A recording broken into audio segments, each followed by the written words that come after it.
আজকে থেকে রুটিনের একটু চেঞ্জ হয়েছে। চেঞ্জ কেমন হয়েছে? এই যে যেহেতু ভোট চলছে আর সেই জন্য গাড়ি ঘোড়ার একটু প্রবলেম হচ্ছে।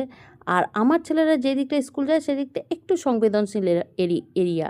যার জন্যে কী হয়েছে, ওদের আজকাল 4 তারিখ অবধি অনলাইন চলবে। সেখানে খাবার-দাবার টিফিনপত্র করে ওপরে নিয়ে চলে এসেছি। আর ওদের ওপর নজরও রাখছি যে পড়ছে কি পড়ছে না।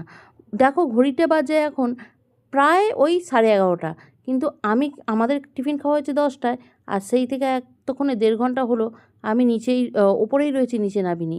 একবার করে বড় ছেলে, একবার ছোট ছেলে, দুজনকেই উঁকি মেরে মেরে দেখছি ঠিকমতো পড়ছে কি না। আর ড্রেস আপটা দেখেছো, ওপরে জামা আছে, নিচে কিন্তু প্যান্টস নেই।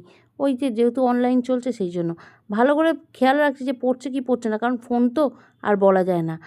তার সাথে তো এক্সট্রা কাজও আছে, যেটা আমার বর আমাকে দিয়ে গেছে, মানে আগের দিন রাত থেকে আমি করছি। ফিল্টারের জল পরিষ্কার করছি।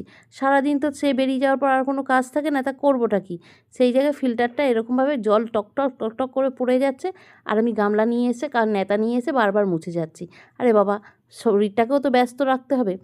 আজকাল না অরির পেটে খুব হিংসে হয়েছে। মোটেই ছেলেগুলোকে আমার আশেপাশে ঘেঁষতে দেয় না। বড় ছেলেটাকে তো সহ্যই করবে না, আর বড় ছেলেও এই জিনিস করে না, বেকার কুই আজরে দিবি। ছোট ছেলেটা তবু একটু এইসব নিয়ে থাকে, কিন্তু ছোটোটাকে তো একদমই সহ্য করে না, ঠেলে ঠুলে সরিয়ে দেয়।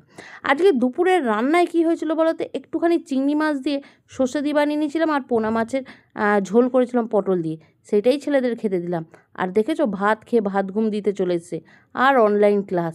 আর আমি ওদেরকে বলছি, দাঁড়া, তোরা এসি চালিয়ে এখানে আরাম করে অনলাইন ক্লাস করতে এসছো, আমি ম্যামদেরকে ফোন করে বলছি।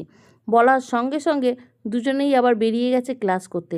আর সেই সুযোগ আমি অরিকে বসিয়ে দিয়েছি যে আমি একটু ভাত ঘুম এবার দিয়ে নিই, আর তুই একদম দেখে শুনে ওদেরকে পড়িয়ে তারপর শুতে যাবি। যতক্ষণ না ওরা পড়া কমপ্লিট করবে ততক্ষণ কিন্তু এখান থেকে উঠবি না।